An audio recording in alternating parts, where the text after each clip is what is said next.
Hello, welcome back to Watch Time once again. This is the watch we're going to be talking about today,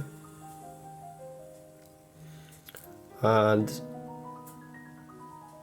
I'm just hoping that the camera is picking this up nicely because this is a new phone, so hopefully it's coming through alright.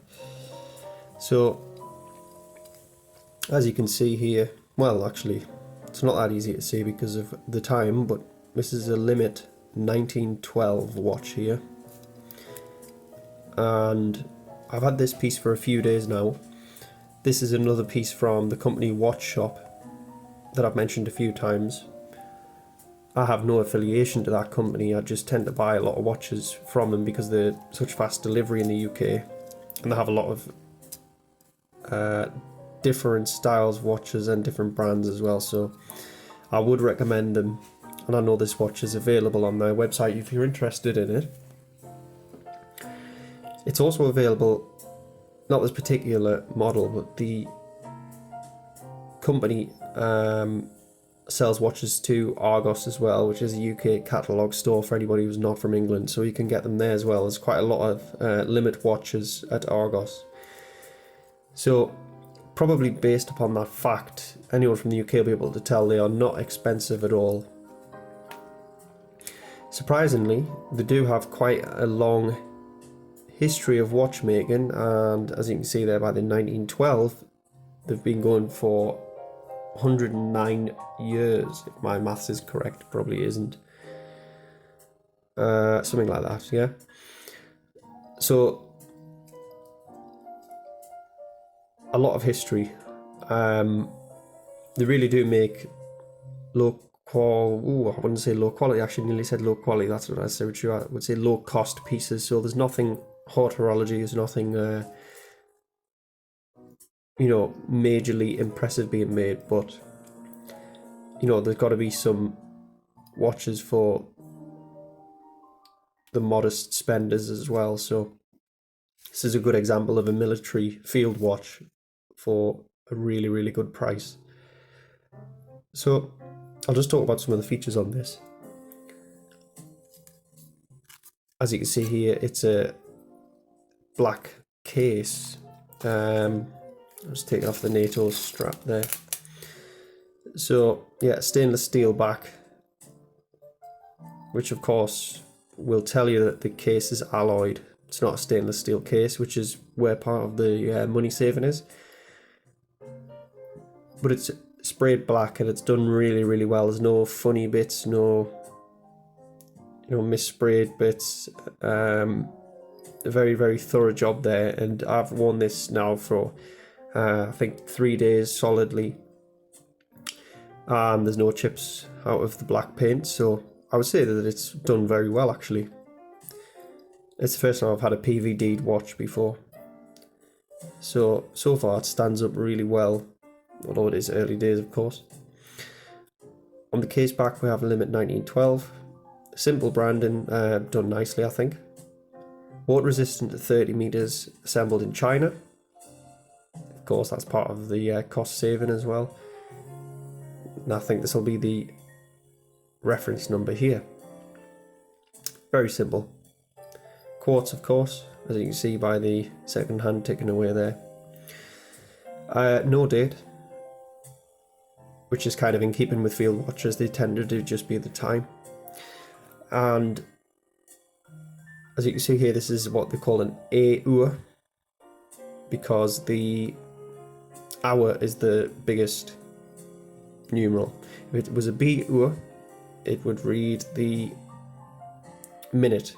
The minutes would be the largest numerals, but it does have a 24-hour time on here because, as you can see on the inner dial, not the inner dial, on the inner ring of the dial, it has a 24-hour time, which is kind of a military thing. The other military aspect of it is that it's a blacked out dial with really solid white numerals to make it really stand out, kind of like a pilot style watch, a Flieger watch. It does have loomed hands as well, and they work perfectly well actually, which I was impressed at, but the numerals themselves aren't loomed. So you can still see the time in the dark because you can see the position of the hands, one being longer than the other. but the numerals themselves don't have any lume on them. I really like the detail of having the blue second hand as well. It has no function other than looking nice in blue, but I really do like that because it matches the strap, of course. The crown is just very basic, works well, has a nice action to it. I would probably hazard a guess at them being Miyota movements in these. A snapback case as well, so it's easy to get the case back off, but limits the water resistance.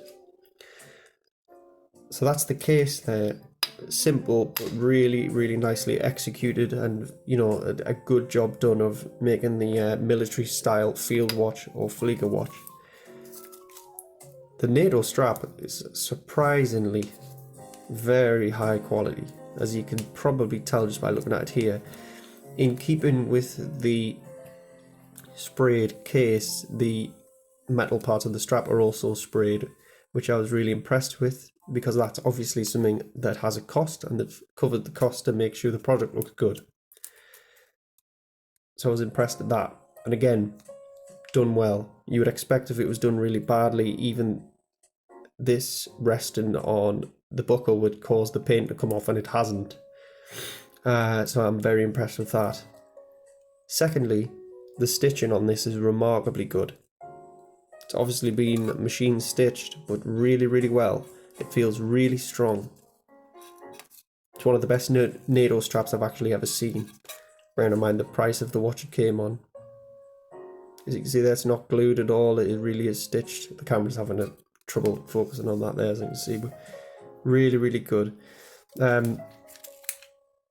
You may just be able to tell, looking at the strap, that I've had it about here, because the strap's naturally wearing into the position that they're held in, but the holes are punched really well as well, sealed really well. Really is one of the best NATO straps I've ever seen, because I've paid the same value as this whole watch and strap for just one NATO strap before that wasn't anywhere near as good as this. So a really good job has been done on the straps there. See, no part of the stitching has come undone at all. Really strong.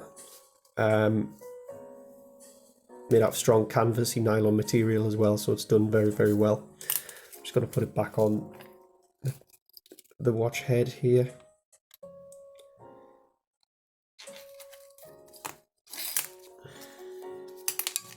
I think the field watch, or the Flieger watch, or whatever you want to refer to it as, is kind of a must-have in the watch collector's collection. This one's a 40mm as well, so not too big but not too small. Probably the generally the perfect size for the average man. Maybe slightly big for a woman, but it could definitely be pulled off. So that's about it really. I did want to make this video a little bit of a shorter one, just because I didn't want to go on and on. It's a simple piece, mineral glass, low water resistance, and that's kind of what you get when you pay for a cheap field watch. They do tend to not have that greater water resistance. So this is 30 meters, so in other words, not to be submerged at all, which kind of goes against the idea of field watches, because you would need them to be waterproof in the field, but as a Flieger watch it would function fine. So if anyone has any questions about this piece, please let me know. It's definitely one of the better pieces I've bought for in terms of value for money. This was £16, so about $20, maybe slightly more. So yeah, really excellent. You get the definite distinctive look of a field watch or a Flieger watch, and a really good price. Obviously some corners are cut to make it affordable, but in general it is really good quality, and every limit watch I've held personally, I would say, has that exact same description.